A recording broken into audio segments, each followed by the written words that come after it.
बिस्मिल्लाहिर्रहमानिर्रहीम। इस वीडियो में हम कंसेंसस थ्योरम पढ़ेंगे, जो कि बूलियन एक्सप्रेशन सिंप्लीफिकेशन के लिए एक टेक्निक है, और एक असाइनमेंट क्वेश्चन भी हम सॉल्व करेंगे। तो कंसेंसस थ्योरम का मायने क्या है? कंसेंसस थ्योरम के वो हम यहाँ से समझने की कोशिश कर रहे हैं। एक्चुअली वो आइटम्स या वो टर्म्स जो रिडंडेंट हैं, और रिडंडेंट क्या है? जो जिसकी ज़रूरत नहीं है, नो लॉन्गर नीडेड, उसको हम कंसेंसस थ्योरम में एलिमिनेट करते हैं। तो ये जैसे एक एक्सप्रेशन है, बूलियन एक्सप्रेशन, इसको हम के मैप के ज़रिए भी सिंप्लीफाई कर सकते हैं।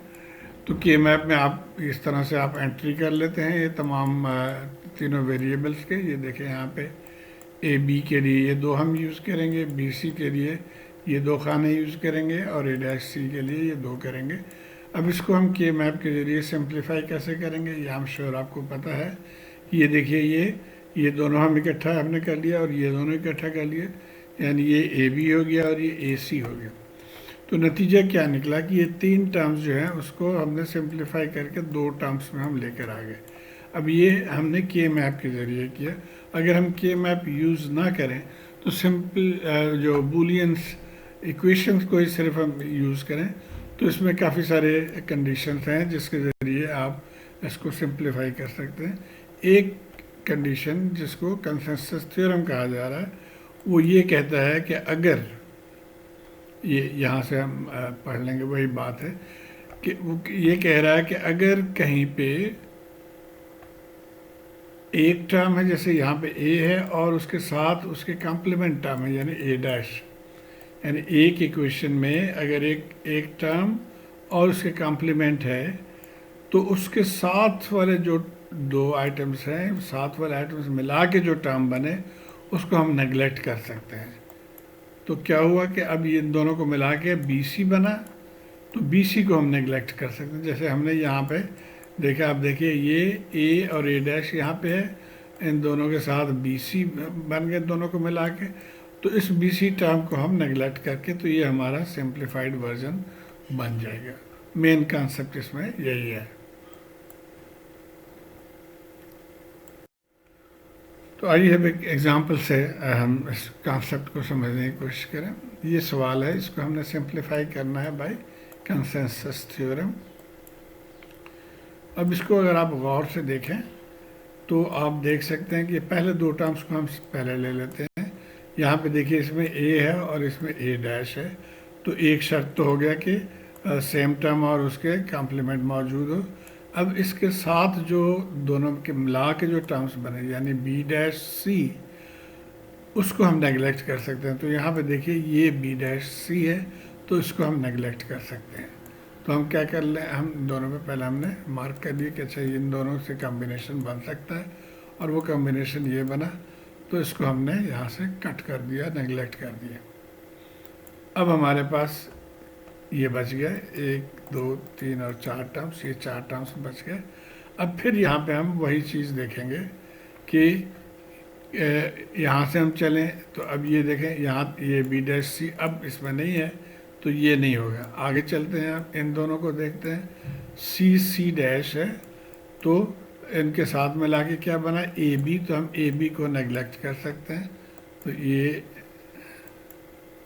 सी सी डैश, और यहाँ से हमने ए बी को नेगलेक्ट कर दिया। अब क्या बचा हमारे पास, ये बचा। अब फिर ये हम देख चुके हैं, यहाँ से अब हो नहीं सकता। इन दोनों को हम देखें तो सी सी डैश से ए बी, वो भी अब हमारे पास नहीं है। और फिर इन दोनों को अगर हम देखें, बी बी डैश तो है लेकिन ए डैश सी डैश नहीं है, तो इसलिए अब ये सिंप्लीफाइड फॉर्म है, इससे मज़ीद हम इसको सिंप्लीफाई नहीं कर सकते। एक और एग्जांपल देखते हैं, सिंप्लीफाई बाय कंसेंसस थ्योरम। ये 5 टर्म्स हैं यहाँ पे, और यहाँ पे भी एग्जैक्टली हम उसी तरह ही चलेंगे। आप देखिए इन पहले दो को देखें तो ए और ए डैश है, इनके साथ मिला के क्या बना बी डैश सी, जो कि यहाँ पे है, तो इसको हम नेगलेक्ट कर सकते हैं। अब जो तरीका हमने यहाँ किया ये आपको समझाने के लिए था। असल तरीके में कुछ इस तरह से किया जाता है कि जो जिन दोनों को मिला के थर्ड टर्म बन रहा है उन दोनों को हम इस तरह से ब्रैकेट में डाल देते हैं और यहाँ से एरो लेके जाके जिस टर्म को डिलीट करना है उस पर हम इसको छोड़ देते हैं, यानी इससे ये डिलीट हो जाएगा। और बजाय के 4-5 स्टेप्स करने के आप एक ही में वो तमाम ऑप्शंस देख सकते हैं। इन पहले दो का हमने देख लिया, उसके बाद अब बाद वाले दो को देखते हैं। अच्छा, यहाँ सी डैश है तो इसके साथ ए बी टर्म्स अगर मौजूद है तो वो हो जाएगा, तो ये ए बी टर्म्स मौजूद है तो यहाँ से भी हम ब्रैकेट डाल के और एरो यहाँ पे लेकर आ गए। तो ये दो टर्म्स हैं। अब इसके अलावा और आप देखें अगर यहाँ से बी डैश का भी पेयर बनता है लेकिन हमारे पास सी डैश इसमें है नहीं। इसी तरह यहाँ से आप देखें तो बी डैश है लेकिन सी ए या ए सी हमारे पास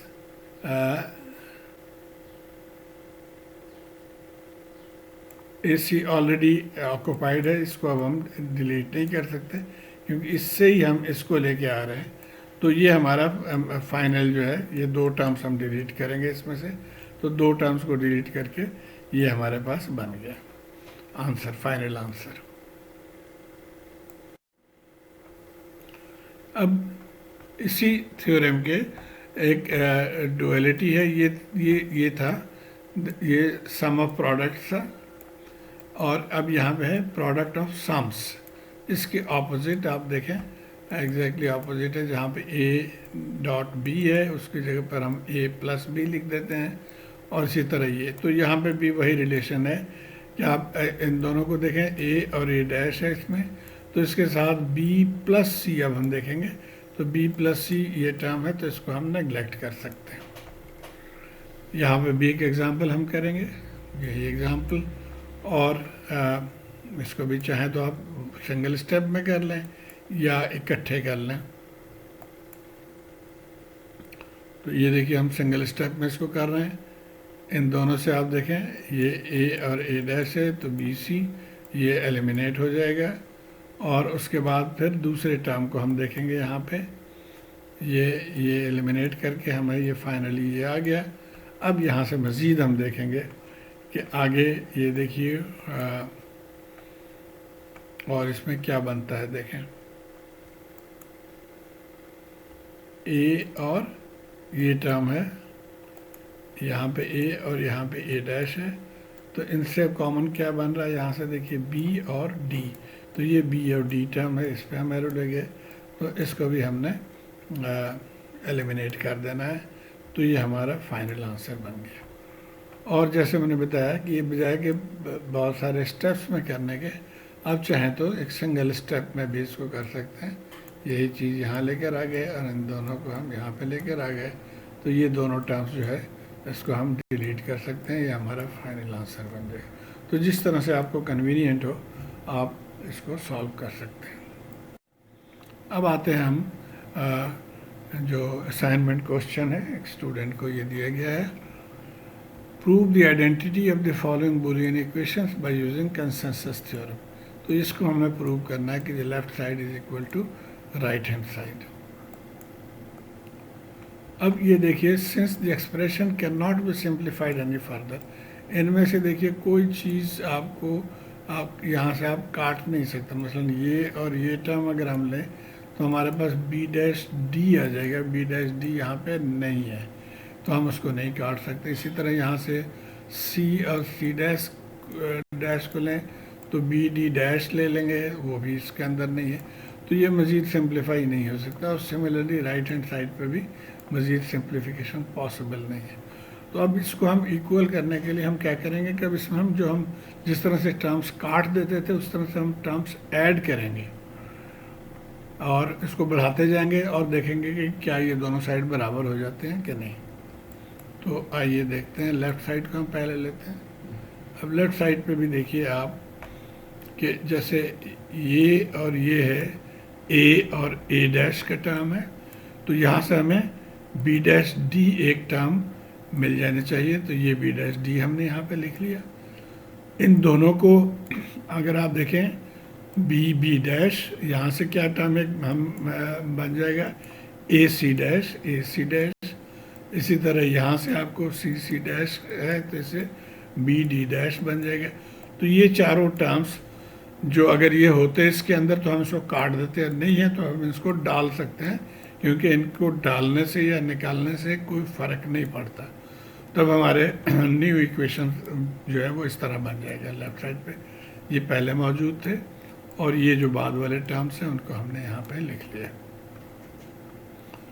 अब इसमें देखेंगे कि क्या मज़ीद इसको हम एक्सपेंड कर सकते हैं। तो वो आप देखें, मज़ीद भी हम इसको हम कर सकते हैं यहाँ से ये, और इसमें देखें, और यानी पुराने वाले में और नए वाले में अब हम कम्बिनेशन ढूंढ के और इस तरह से ये मज़ीद टर्म्स इसके अंदर हम ऐड कर सकते हैं। तो ये हमारे नेट जो है ना, ये 12 टर्म्स इसके अंदर आ गए। इससे मज़ीद आगे हम जा नहीं सकते। तो अब इसको एक मज़ेदार चीज़ अगर आप देखें, इसको अगर आप अरेंज कर लें इस तरह से, यानी जो पहले मौजूद थे ये फर्स्ट 4, उसके नीचे हमने जो सेकंड 4, उसके नीचे हम थर्ड 4 जो है उसको हम इस तरह से अगर लिख लें तो एक नतीजा आप यहाँ से निकाल सकते हैं। देखिए ए के साथ यहाँ बी डैश है, यहाँ पे ए के साथ सी डैश है और यहाँ ए के साथ डी डैश है, यानी ए बी सी डी ये चारों टर्म्स इस ग्रुप में है। इसी तरह यहाँ से भी देखें B C dash D dash और ए, सी के साथ भी इसी तरह जो बाकी तीन हैं यानी ए बी और डी ये मौजूद है, और डी के साथ ए बी सी मौजूद है। तो इसको हम यूज़ कर सकते हैं सब्सिक्वेंटली अगर हम चाहें। अच्छा, अब यहाँ पे हमने ये लेफ़्ट साइड निकाल लिया, हमने जाना है क्या है, हमने निकालना क्या है, ये वाले टर्म। तो हम इसको मज़ीद सिंप्लीफाई करके ये टर्म्स निकाल सकते हैं, या एक तरीका और भी है कि हम राइट हैंड साइड पे भी एग्जैक्टली यही टेक्निक फॉलो करें और वहाँ पे भी इस तरह का अगर इक्वेशन आ जाए और वो दोनों बराबर हो तो हम कहेंगे कि left hand side is equal to right hand side. तो अब मैं राइट हैंड साइड के पहले लिख लेता हूँ। मैं इसी टिक को फॉलो करते हुए सिर्फ यहाँ से अब कॉपी कर रहा हूँ। मैं देखिए ए डैश बी, तो ये यहाँ पे इसको मैंने कॉपी कर लिया फर्स्ट लाइन, और उसके बाद यहाँ पे बी मौजूद है, मिसिंग क्या है, सी मिसिंग है और डी मिसिंग है, तो उनको मैंने लिख लिया। इसी तरह दूसरे में सी मौजूद है तो डी और ए मिसिंग है, और ये तो अब ये मेरा इक्वेशन बन गया जो राइट हैंड साइड से। अब अगर आप इसको और इसको कंपेयर करें, इसको मैं ज़रा अरेंज कर लूँ, ये देखिए इसको हम अरेंज कर लेते हैं। तो अब ये दोनों टर्म्स सेम है, एग्जैक्टली सेम है। कैसे, ए प्लस बी डैश, ए प्लस बी डैश आ गया, बी प्लस सी डैश, ऊपर वाला तो ठीक है, नीचे वाले को भी हम देख लेते हैं, ए सी डैश, ए प्लस सी डैश, और उसके बाद A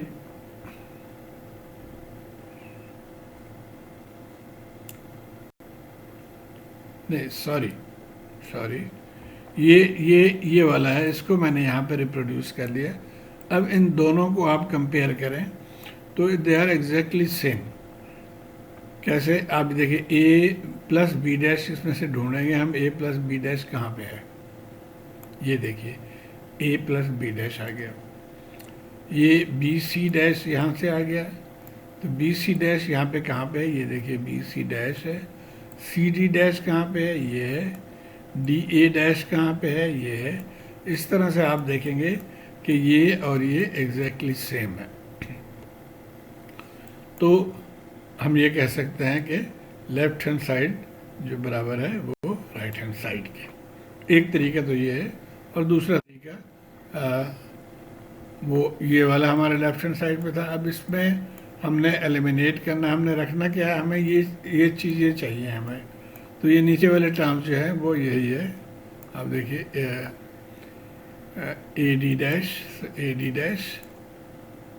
B dash E, B dash A dash, sorry B A dash. तो ये नीचे वाली लाइन ये एग्जैक्टली सेम है, थोड़ा सा इसको मैनिपुलेट कर लेंगे तो हमने इन दोनों को ख़त्म करना है। अब यहाँ पे एक क्वेश्चन सिर्फ ये है कि आप पहले ऊपर वाली लाइन को फिनिश करें, उसके बाद दूसरी वाली लाइन को फिनिश करें। कैसे फिनिश करेंगे हम वो जो एलिमिनेशन वाली टेक्निक है अब उस पर हम जाएंगे। अब ये देखिए, इन दोनों को हम लेते हैं, यहाँ पे ए है और यहाँ पे ए डैश है, तो इसकी वजह से क्या हम एलिमिनेट कर सकते हैं, बी सी डैश। तो बी सी डैश यहाँ पे है, उसको हमने काट दिया। इसी तरह अब इन दोनों को देखें, बी और बी डैश है, एलिमिनेट क्या कर सकते हैं, सी डी डैश, तो इसको काट दिया। तो इस तरह से ये ऊपर वाले चारों कट गए। अब क्या बाकी बचे हमारे पास, ये दोनों लाइनें बाकी बची। अब इन दोनों में फिर हम देखेंगे, यहाँ से देखिए ए और ए डैश,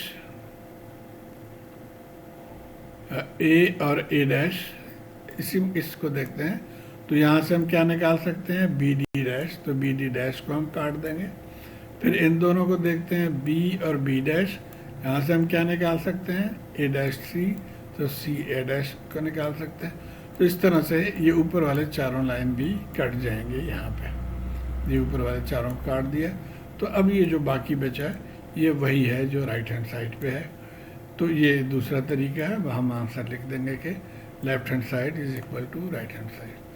तो उम्मीद है आपको ये बात समझ में आ गई होगी, किस तरह से इस तरह टाइप के सवाल को आपने सॉल्व करना है। शुक्रिया।